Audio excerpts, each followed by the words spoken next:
I think it's an excellent question, and the diagram says a lot in itself. Obviously, in all of these discussions, we have to be, depends on what you're talking about, depends on what business you're talking about. Obviously, for agriculture, which is a very important sector here, we are at the bottom of the curve, and the question is, how do we move up that curve through value-added products, through higher technology that's going to raise our productivity, through more in the R&D area. I agree very much with what Jose said about if you really want to move up the curve, it's the human resource that's the determinant on both sides, both on the R&D side for development of new product and on the marketing side and the customer support and services and all.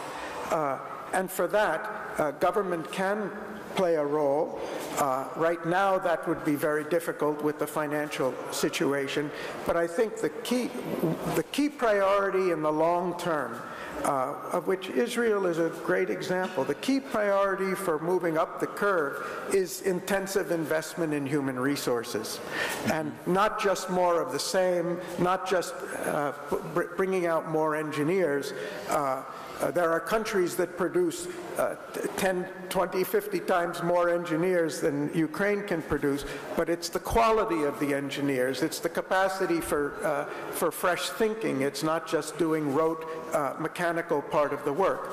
If we develop our resources up to the smile, to value-added capabilities, to develop the human capacities to a higher level, we naturally move up the scale. You're asking, is it possible to skip the stage of basic manufacturing in the leap forward? I think the key thing you said, Zana, is Ukraine is a big country, and there's not going to be any one answer. More closer to the microphone. Okay, I'm bringing it, Kasi. There's not any one answer to what Ukraine should do. You can do and should do many different things. You should do something to raise the value added in agriculture so you're not exporting commodities, which means raising the production technology, which means a lot of education and R&D in agriculture to bring it up. In manufacturing, where you have materials, where you have raw material and you have expertise, certainly you should be developing it. You need to develop your infrastructure a lot of the logistics in order to make manufacturing more successful.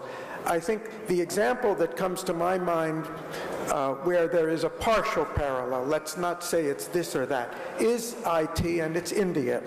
What happened to India in the 1980s, India's IT whole business was only about $10 million in the mid-80s. They started getting demand to send engineers overseas to work on Y2K problems, particularly in the US and then in Europe. What happened is that drove the demand for more engineers in India, and private sector came in to start educating them and educating them better and at a higher level. Eventually, some of those Indians started coming back to India from Silicon Valley, bringing their companies with them that say, instead of producing it in Silicon Valley, why don't we produce it in India where all the overheads will be less?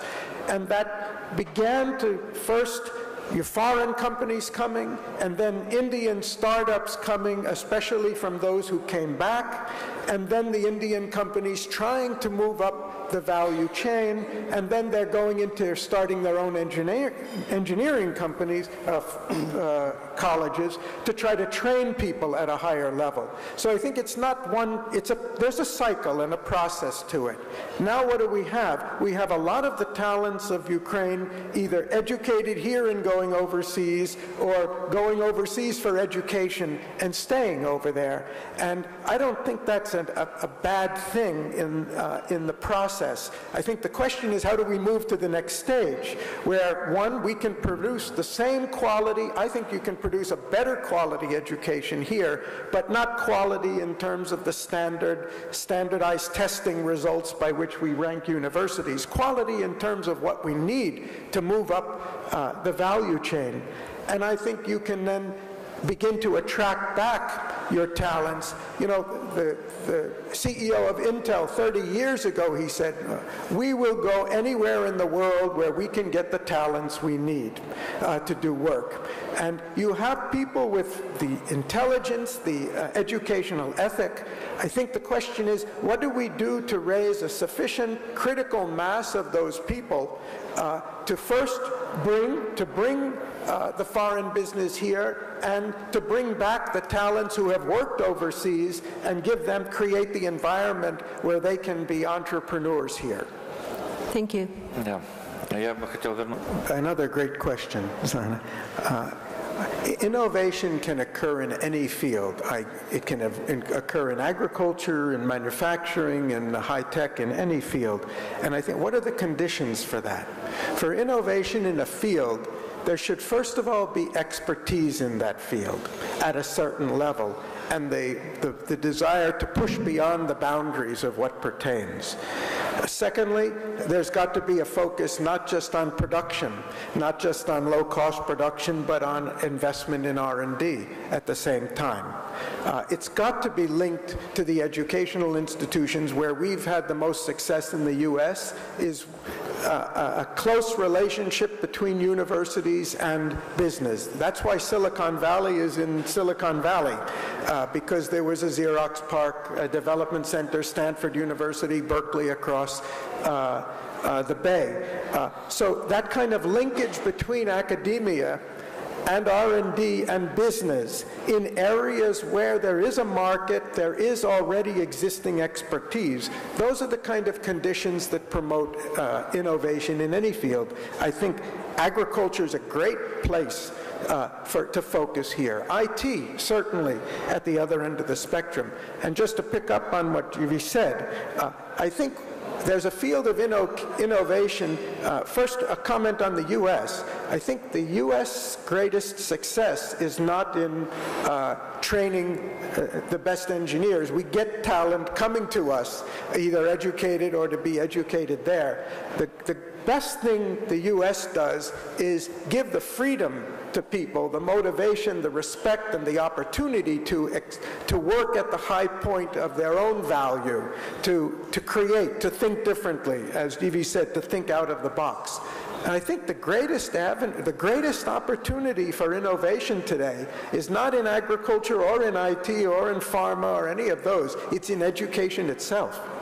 Because nobody's doing it really at the level it should be done. Nobody's really tapping and developing the human resource. You've got the native potential, you've got the DNA, but to realize the full potential of it. And if you do that, you can innovate in any field. But education itself, we don't normally think of education as a product. We think it as a base, infrastructure for something else. But it's the human being that's the product. It's the human being that determines innovation and creativity. And I'd say a good strategy for Ukraine is focus on maximizing the value added of every human being you have here. Cherish this as your greatest, richest natural resource. Everything else will come from that. Thank you. Yes, Garrett? I think I agree with a lot of the comments, even the ones that contradict each other, because I think it depends on a number of factors. First, it depends on what are we talking about. What is going to be the impact of that on consumers, domestic consumers? Because one of the problems of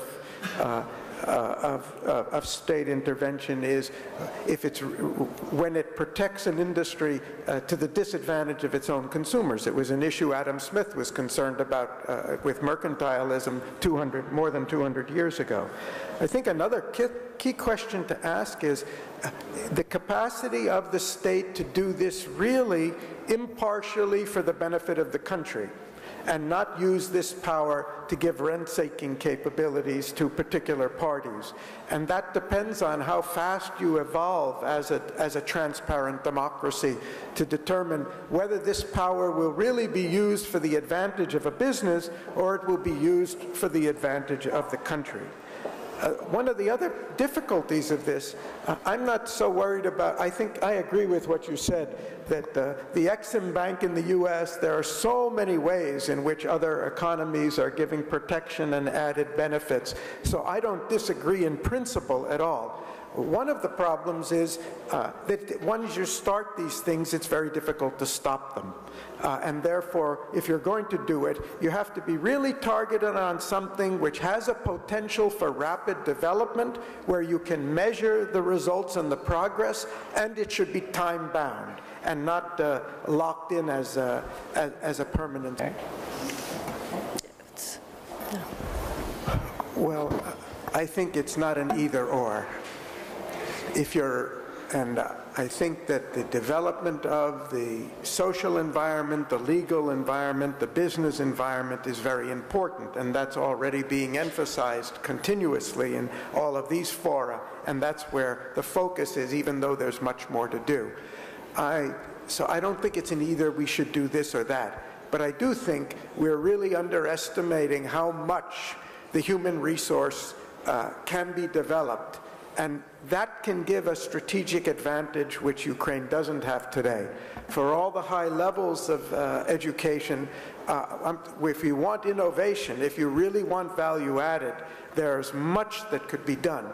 So I agree with you. It's not we should do this and nothing else. We have to do many things at the same time. What I was trying to say is, if you want a silver bullet that others are not fully capitalizing on, which could give a boost to your entrepreneurship, to your business environment, to even the way your laws and your community, your civil society works, that's where I think, don't underestimate how much better, not just in terms of traditional quality, but in terms of the capacity for innovation, out-of-the-box thinking, values, value-based reliability, integrity in work. That's completely a human phenomenon, and that's what the world really will value. Thank you, Garrett.